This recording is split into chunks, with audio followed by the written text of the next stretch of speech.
Hello everyone. तो आज का वीडियो बहुत ज़्यादा इम्पोर्टेंट होने वाला है उन बच्चों के लिए जो कि साइंस का बोर्ड एग्ज़ाम लिखने जा रहे हैं।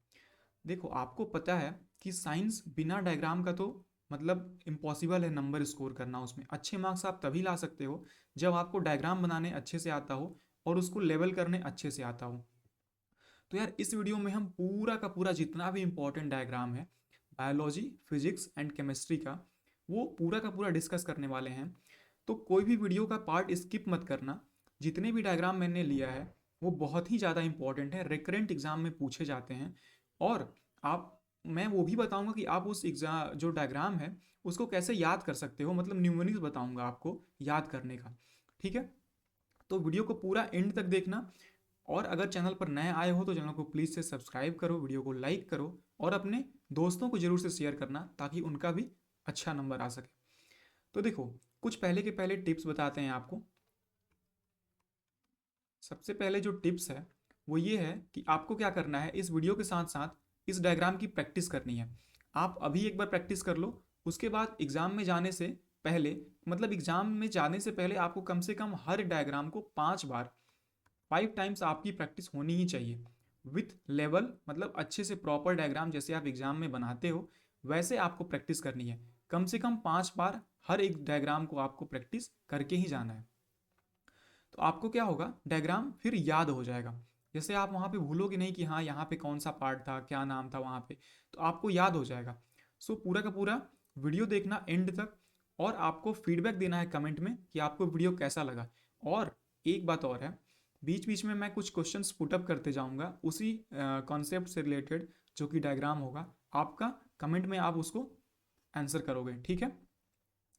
तो सीक्वेंस क्या रहने वाला है हमारा, सबसे पहला सीक्वेंस रहेगा बायोलॉजी के, हम देखेंगे जितने भी इंपॉर्टेंट डायग्राम हैं, फिर फिजिक्स के और उसके बाद केमिस्ट्री के।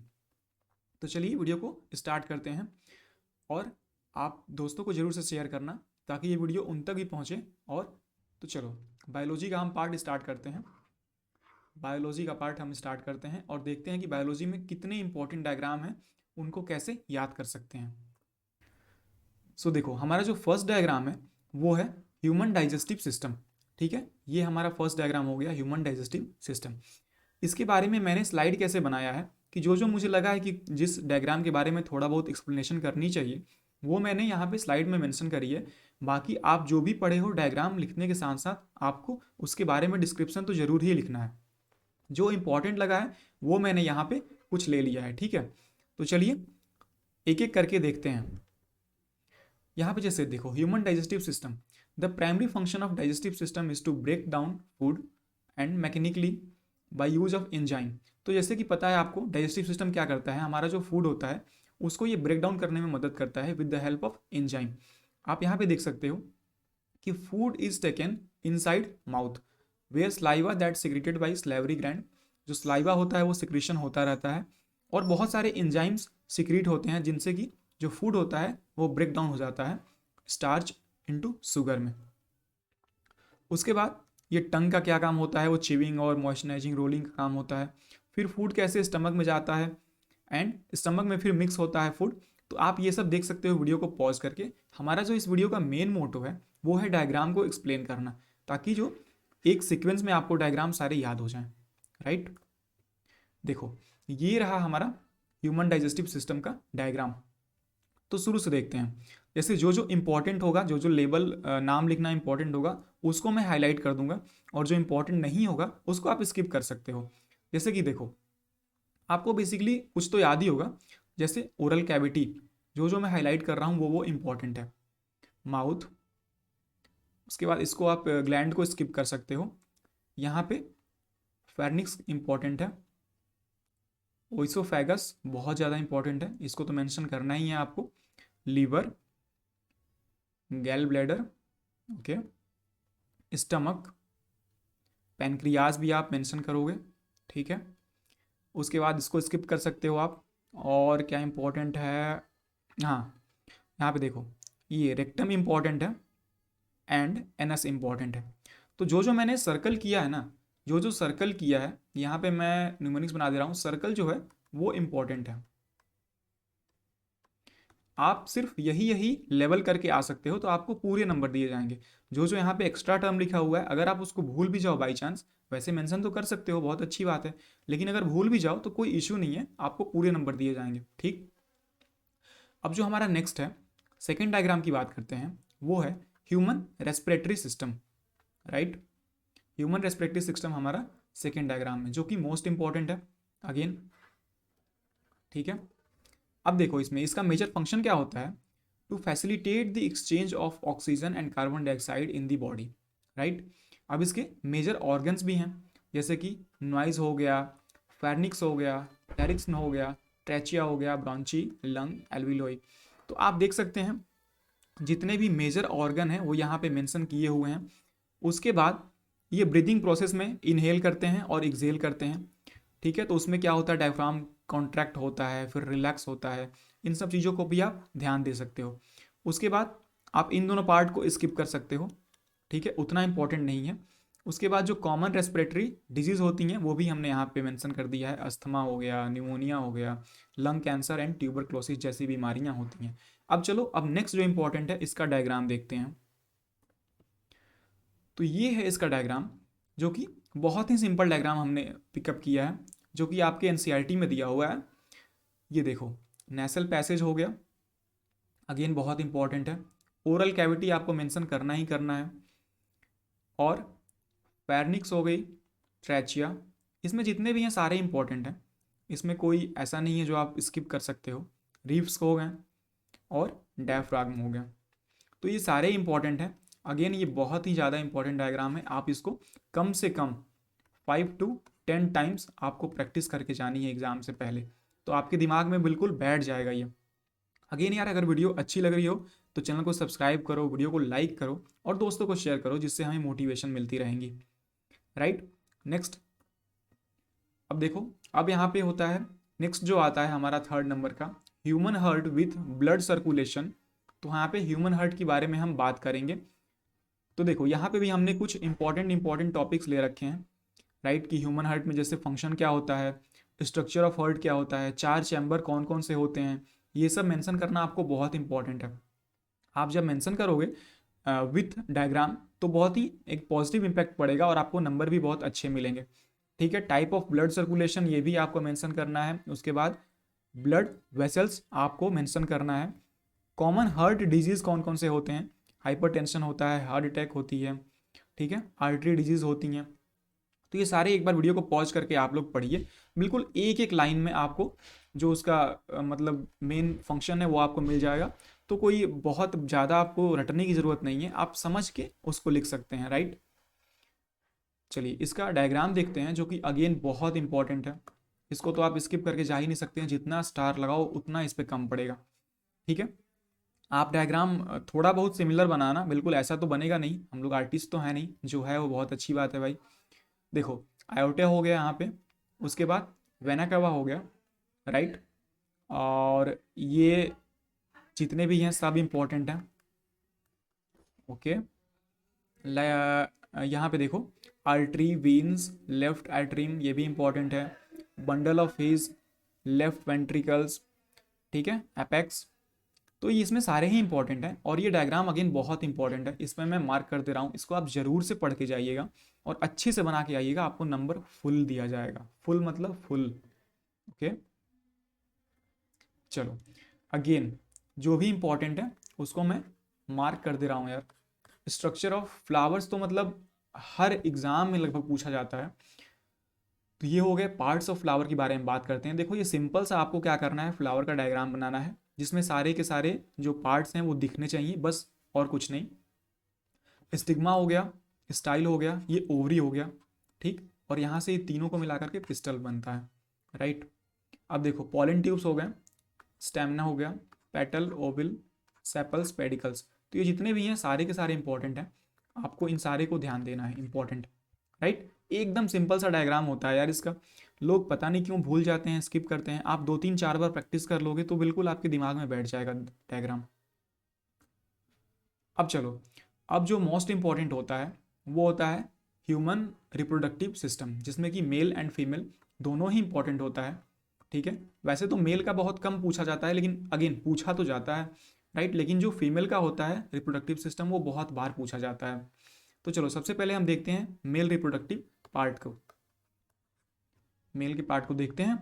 देखो यहाँ पे बहुत ही कॉम्प्लेक्स सा डायग्राम दिया गया है, लेकिन आपको एक सिंपल सा डायग्राम बनाना है जिसमें आपको क्या दिखाना है, ये वैस डिफरेंस दिखानी है जिसको स्पर्म डक्ट भी बोलते हैं।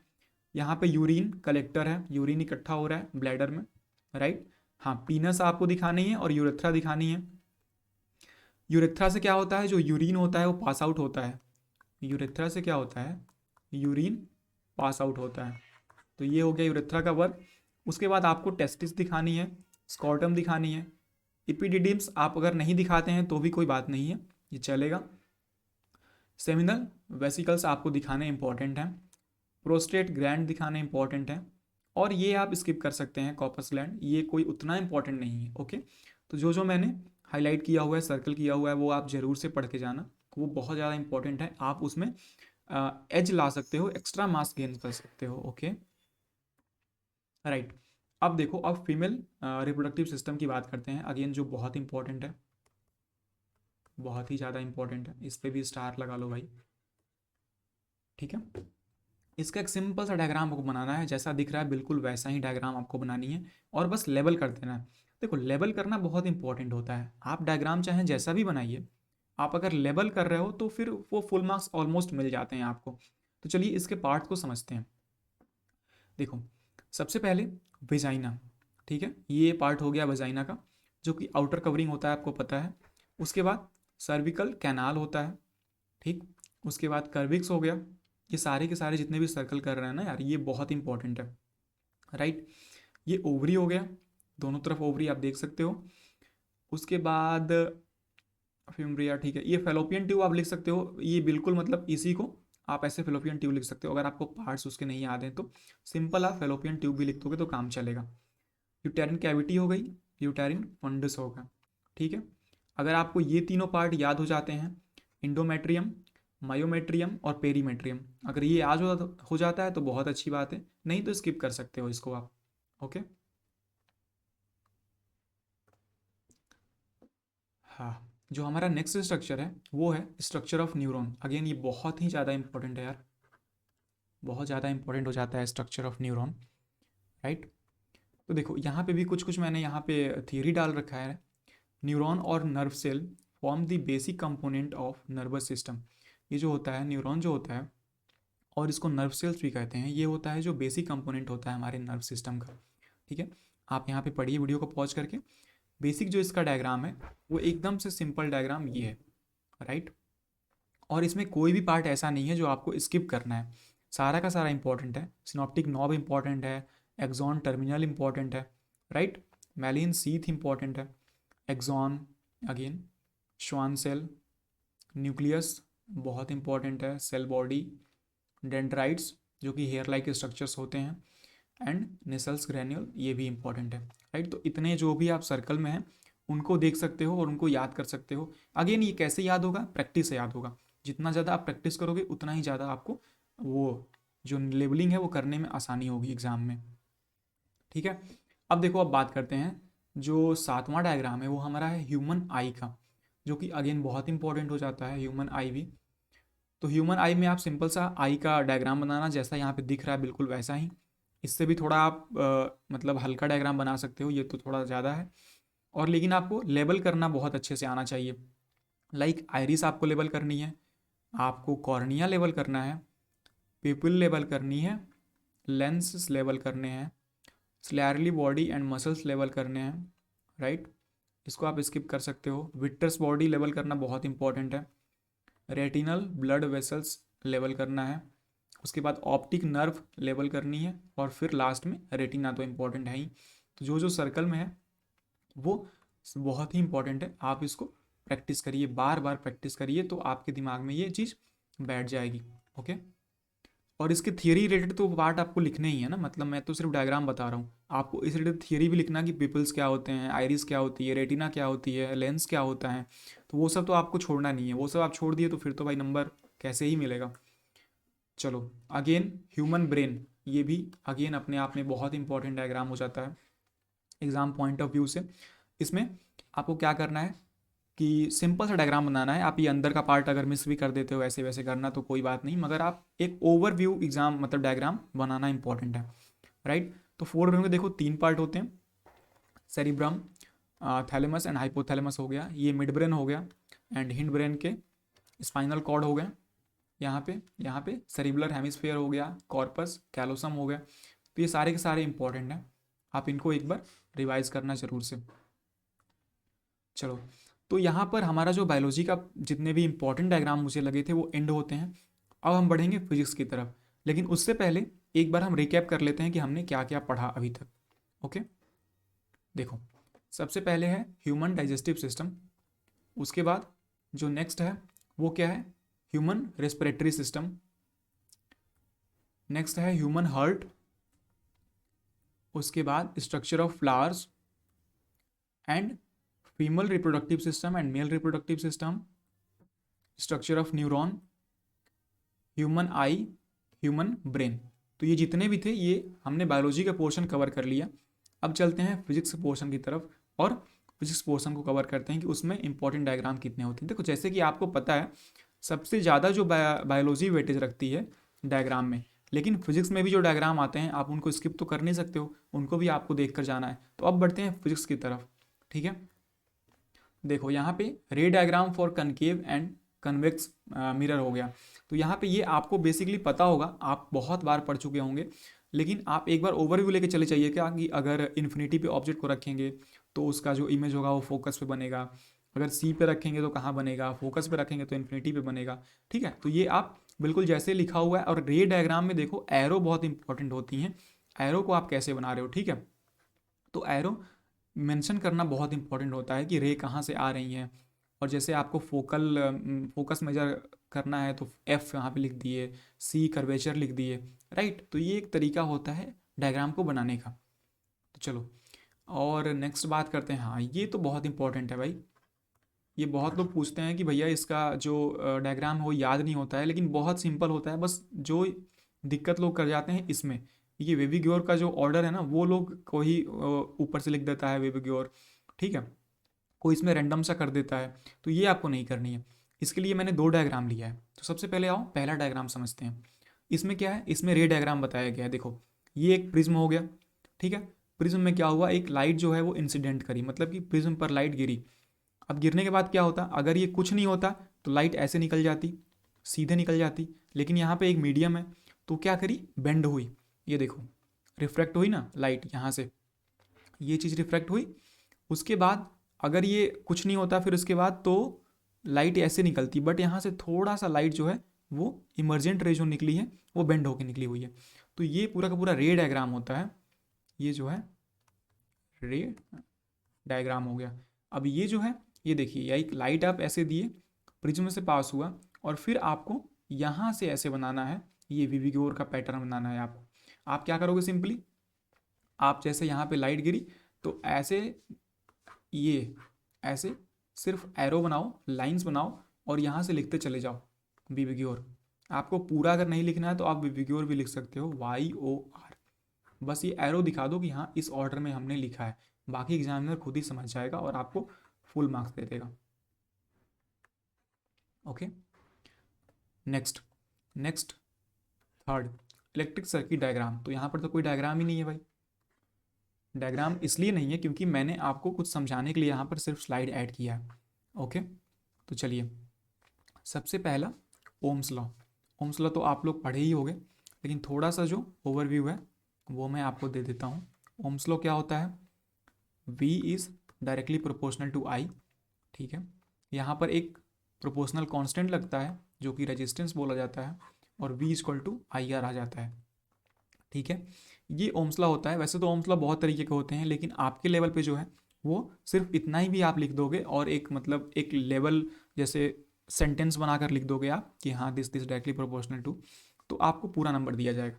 अब जो बात करते हैं हम सीरीज एंड पैरेलल की बात करते हैं। सीरीज सर्किट, सो सबसे पहले बताओ कि बहुत सारे लोग ऐसे हैं जिनको सीरीज सर्किट और पैरेलल सर्किट को इक्विवेलेंट रेजिस्टेंस सॉल्व करने में बहुत दिक्कत होती है। तो क्या आप उस पर एक सेपरेट वीडियो चाहते हो? अगर हाँ तो आप कमेंट करके बोलो, मैं उस पर सेपरेट वीडियो भी एक ला दूंगा। ओके ठीक। तो सीरीज में देखो क्या होता है। सीरीज मतलब कि रेजिस्टेंस ऐसे कनेक्टेड हुई, एक, ये दूसरा लगा दिए, ये तीसरा लगा दिए, आप जितने मर्जी लगा सकते हो। यहाँ पे एक बैटरी डाल दो। ओके, ये R1 बोल दिए, ये R2 बोल दिए, और इसको R3 बोल दिए। ये हुआ हमारा सीरीज कनेक्शन ऑफ रेजिस्टेंस। अब इसका इक्विवेलेंट रेजिस्टेंस क्या होता है, आर इक्विवेलेंट क्या होता है, इसका पूरा डेरिवेशन है। अगर आप डेरिवेशन याद कर पाओ तो बहुत अच्छी बात है, नहीं तो आप इक्विवेलेंट रेजिस्टेंस ऐसे लिख सकते हो, R1 plus R2 plus R3। ये हो गया हमारा equivalent resistance of series connection. अब नेक्स्ट देखते हैं जो कि है पैरेलल कनेक्शन। सो थर्ड क्या है, पैरेलल कनेक्शन, राइट। अगेन इसका एक डेरिवेशन है आर इक्विवेलेंट फाइंड करने का, लेकिन मैं सिंपल आपको बता देता हूँ कि इसका फॉर्मूला और डायग्राम कैसे होता है।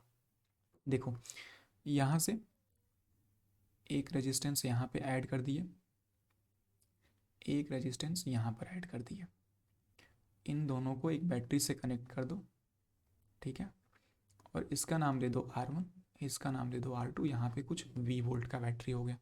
तो जो इसका आर इक्विवेलेंट आएगा ना, वो आएगा, ये बेसिकली 1/R इक्विवेलेंट जो आएगा वो आएगा 1/R1 प्लस 1/R2।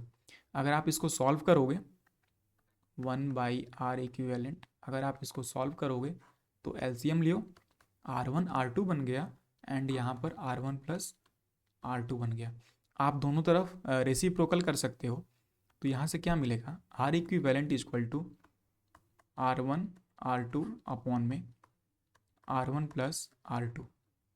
तो ये होता है हमारा फॉर्मूला, ठीक है। आप इसको याद कर सकते हो, जो कि बहुत इंपॉर्टेंट है, इस पर न्यूमेरिकल भी पूछे जाते हैं, न्यूमेरिकल।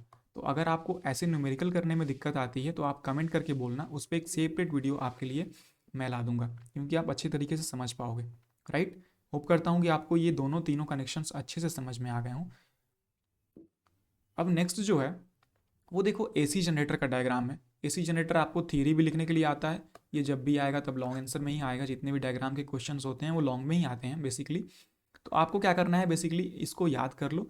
देखो, ये दो मैग्नेट हो गए, north pole and south pole, यहाँ पर एक क्वाइल हो गया, रेक्टेंगुलर क्वाइल हो गया, ये मैग्नेटिक फील्ड प्रोवाइड कर रहा है नॉर्थ टू साउथ, एंड यहाँ पर ये स्प्लिट इस रिंग जो कॉम्यूटेटर होता है वो रोटेट हुआ, यहाँ पर एक बैटरी लगा दो। तो ये बेसिकली एक मतलब सिंपल डायग्राम है, आप इतना भी अगर बनाकर चले आओ तो आपको नंबर दिया जाएगा, ठीक है। ये है एसी जनरेटर का डायग्राम। अब जो नेक्स्ट है वो है डीसी जनरेटर का डायग्राम, ठीक।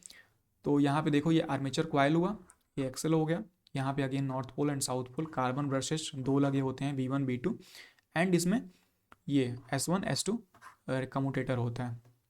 तो ये उसका हो गया डीसी जनरेटर का डायग्राम हो गया।